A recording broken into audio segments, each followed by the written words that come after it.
সকলোকে নমস্কাৰ জনাই আজি আলোচনা কৰিব বিচাৰিছোঁ যে এইবছৰ যি LP পদ খালী হৈছে তাত দেখা গৈছে যে লখিমপুৰ, শোণিতপুৰ, নগাঁও, তিনিচুকীয়া আৰু ডিব্ৰুগড় জিলাত যথেষ্টখিনি ইউআৰৰ পদ খালী হৈছে।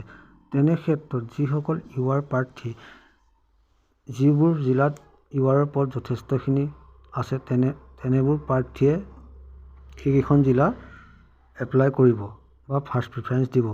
এনে ক্ষেত্ৰত এটা কথা মন কৰিবলগীয়া কথা যে সকলোৱে ভাবি আছে নিশ্চয় তাত যথেষ্টখিনি কাট অফ বাঢ়িব, কিন্তু এটা কথা যিসকল প্ৰাৰ্থীৰ হোম ডিষ্ট্ৰিক্টত নাম আহিব বা নিজৰ জিলাত নাম আহিব তেনেবোৰ প্ৰাৰ্থীয়ে হয় শেষত গৈ নিজৰ জিলাখন পচন্দ কৰিব আৰু বাকী জিলাকেইখন ৰৈ যাব। তেনে ক্ষেত্ৰত এইকেইখন জিলাত যথেষ্টখিনি কাট অফ কমি যাব পাৰে ইউআৰৰ ক্ষেত্ৰত। আৰু OBCৰ ক্ষেত্ৰত চাব যে OBCৰ এইবাৰ যথেষ্টখিনি পদ খালীছে ধুবুৰী জিলাত আৰু লগতে STP যথেষ্টখিনি পদ খালী হৈছে ধুবুৰী জিলাত। এনে ক্ষেত্ৰত STP আৰু OBC প্ৰাৰ্থীসকলে নিশ্চয় ফাৰ্ষ্ট প্ৰিফাৰেঞ্চ ধুবুৰী জিলাতে দিব। তেনে ক্ষেত্ৰত বাকী জিলাকেইখনত ইউআৰৰ যিখিনি পদ খালীছে তাত STP আৰু OBC প্ৰাৰ্থীসকলৰ ইমান প্ৰভাৱ নপৰে। তেনে ক্ষেত্ৰত দেখা যাব যে এইকেইখন জিলাত আৰু যথেষ্টখিনি কাট অফ কমিব পাৰে। আৰু লগতে আৰু এটা কথা মন কৰিব যে যিবোৰ জিলাত যথেষ্টখিনি ইউআৰৰ পদ খালী হৈছে তেনেবোৰ জিলাত হয়তো কোনোবাই নিশ্চয় এপ্লাই নকৰিব পাৰে।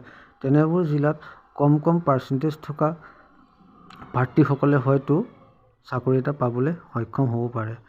আৰু লগতে চাব SC যথেষ্টখিনি পদ খালী হৈছে তিনিচুকীয়া, ধুবুৰী আৰু লখিমপুৰ জিলাত। SC প্ৰাৰ্থীসকলে নিশ্চয় সেইখন জিলাতে চিলেকশ্যন কৰিব, কিন্তু বাকী যি জিলাত কম পদ খালী হৈছে তেনে ক্ষেত্ৰত সেইবোৰ জিলাত তেখেতলোকে পচন্দ নকৰিব পাৰে। এই ক্ষেত্ৰত এটা কথা দেখা যাব যে য'ত কম পদ খালী হৈছে তেনেবোৰ জিলাত যথেষ্ট কম পাৰ্চেণ্টেজতে চাকৰি এটা লাভ কৰিবলৈ সক্ষম হ'ব।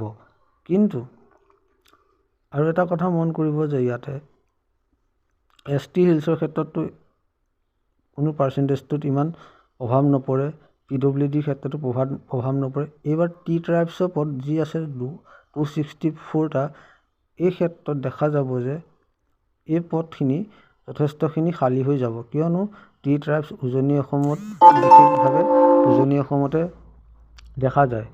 কিন্তু তেখেতলোকৰ DLED আছেনে নাই সেইটো নিৰ্ভৰ কৰিব তেখেতলোকৰ ওপৰত, কিয়নো এইবাৰ প্ৰথম আহিছে T ট্ৰাইবছ, সেইবাবে তেখেতলোকৰ যিখিনি পদ আছে যথেষ্টখিনি খালী হৈ যাব। বিশেষকৈ যোৱা বছৰৰ পৰা দেখা যায় যে বিশেষকৈ ST হিলছ আৰু PWD প্ৰাৰ্থীসকলে যথেষ্টখিনি এইসকল প্ৰাৰ্থীৰ পদসমূহ খালী হৈ থাকিব।